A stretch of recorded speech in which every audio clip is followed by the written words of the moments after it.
Before I start this video, this is a quick disclaimer. Okay, I started this video thinking I'm gonna do a game of the year video, like my game of the year, but it ended up becoming my game of review year, my year in review. So just stick with me, all right? When the video starts, like I said, I start the video like it's gonna be a game of the year, but it's not. It's my gaming year of review. Still trying to figure out a title for this thing, but yeah, if you're looking at this, the title is up. Thank you for watching. Enjoy. What's up, y'all? This is Raw coming at you raw, and this video is gonna talk about my game of the year. Okay, first the year in review. There were a lot of games that dropped this year. A lot of games in 2013 we were excited about.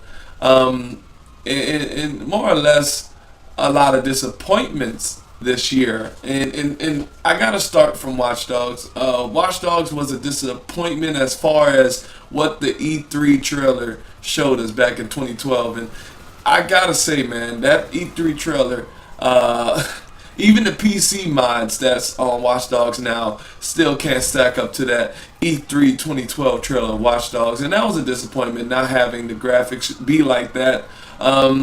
But at the end of the day, Watch Dogs was still a good game. Not my game of the year, though. I'm just talking about the year in review. Now going to the next disappointment. If not, you know, just a big debacle. Destiny. Destiny, look, Bungie, next title is Destiny. They're coming from Halo, and I gotta say, Destiny's gameplay is its saving grace. And I gotta say, man, the gameplay is what has me continuing coming back, even when I'm mad at it. You know what I mean? Like some people say, I'm addicted to Destiny, but at the end of the day, I think it's the gameplay that a lot of people can't shake off, because Destiny has great gameplay, and that's no denying that. There's no denying that. But the disappointments in 2014 was a lot, you know, and I'm not gonna lie about that. But there were great games that came out this year. Now, 2015 looks like it's gonna be a better year, but that's what we said about 2014 back in 2013. We really don't know because delays happened abundantly this year with Batman Arkham Knight getting delayed, and also The Witcher 3 getting delayed, but we all knew that game wasn't coming out this year. But at the end of the day, you know, we really can't say 2015 is going to be the best year for gaming, because that's what we said about 2014 back in 2013.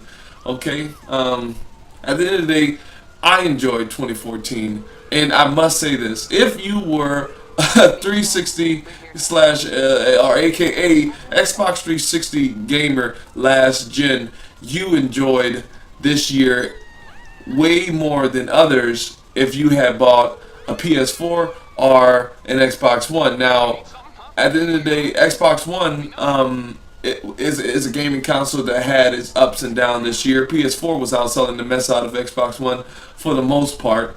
The reason I didn't include PS3 gamers, because PS3 gamers, let's just be honest, everybody, had like the best games the play. You know, the Last of Us was on the PS3 in 2013 when Xbox 360 had no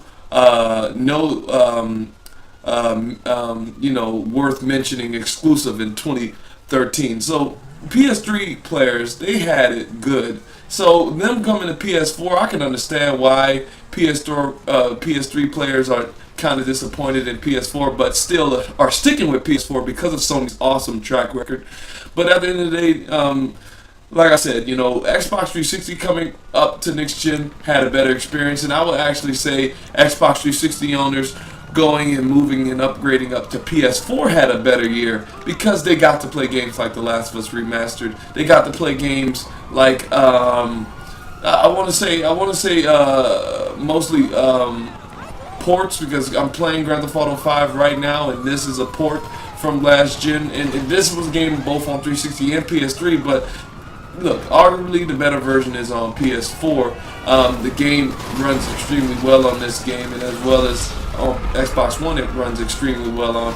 But on PS4, there's just a little bit cool stuff like the DualShock 4 has great features. And it enhances the PS4 version of Grand Theft Auto 5. Like when cops are on you, the light bar flickers red and blue, or when the cell phone calls go through. It goes through the speaker in the DualShock 4, and then you can have driving from planes to motorcycles on motion sensor with the DualShock 4s, the gyroscopes. So I would say, not only that, we got more grass. That next gen grass though. But like I said, the PS4 version of Grand Theft Auto 5, I would say would be the one to pick up if you had both consoles. If you don't have both consoles, pick it up on the console you want to play on. And at the end of the day, these are all ports I'm mentioning. Now, getting off. Well, I'm not gonna get off it. This year was good. Let me continue talking about it. We're still on the year review of 2014 before we go to Game of the Year, and I might actually just do a second video that comes up right after this for Game of the Year. Title this 2014 gaming review, or whatever title I can come up with. But continuing with the review of this year, look. It was a good year for both consoles. Both sell extremely well. PS4 out of the two selling better. At the end of the day, if you went Xbox One or PS4, I would believe you had a good time because that's the console you chose. Now I must say, if you had bought an Xbox One when it was $500, I'm so sorry.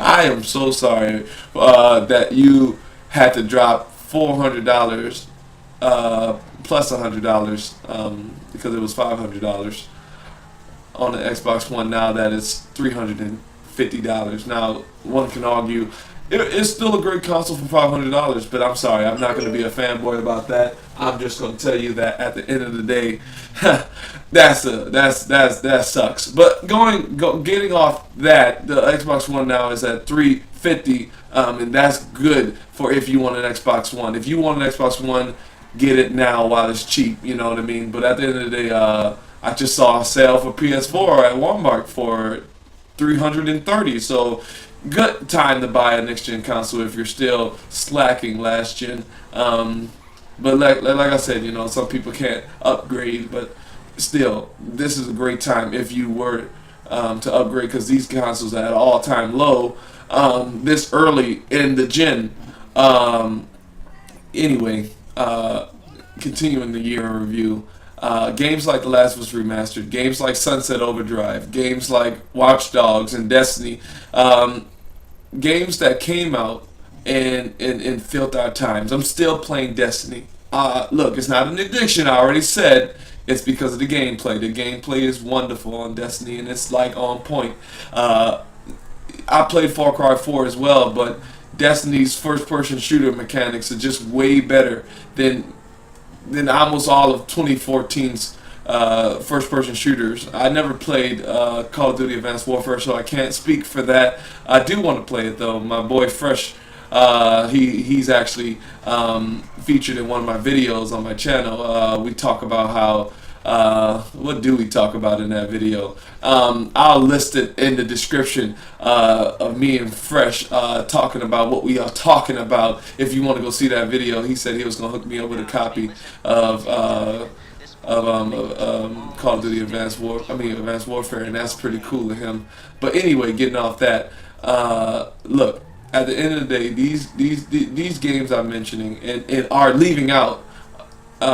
They were fun games from 2014 to play and to get into, and a lot of those games did next gen things, and I'm grateful for that. The next category of this review is what do I want to see better done? All right, the biggest thing I want to see better in 2014 is look, I know delays are gonna happen, but look, E3. I already talked to my friends about this. E3 should be an event talking about games coming out this year, not games that are coming out in 2 years. Like Watch Dogs got shown in 2012, came out in 2013. Wait, it didn't come out in 2013. Excuse me. It came out in 2014. So 2 years later, it came out because it got delayed in 2013. We were all hoping to play it on our next gen brand smacking new consoles, and it got delayed. So E3 should not be a place where we're going to talk about games coming out in years. No, it should be a event where they talk about this year games. I hope they do that, because this year, all right, talk about games coming out in 2015, not 2017. But moving away from that, E3, how it should be done next year. Going to where would we hear? Where would we hear our future games? Where should they talk about it? Well, I think they should. PlayStation X, or PlayStation Experience this year was great, was amazing, and I think that if they kept doing that this year, that should be that should be where they talk about future games. Xbox should have an Xbox Experience. They didn't have one this year, and this is me talking. All right, on December. Can't remember the date right now. December 22nd. So if they have an Xbox Experience out of the blue tomorrow, then I'm sorry. You're watching this video a little bit too late. But like I said, these events should happen to talk about future projects. That's all I wanted to talk about. Improvements for next year and the review for this year. I'm gonna wrap it up. You guys keep it fresh, and since this is in the holiday season, happy holidays, and I'm gonna holler at you guys later. Rate, comment, and subscribe. This is Raw, coming at you raw, and pieces.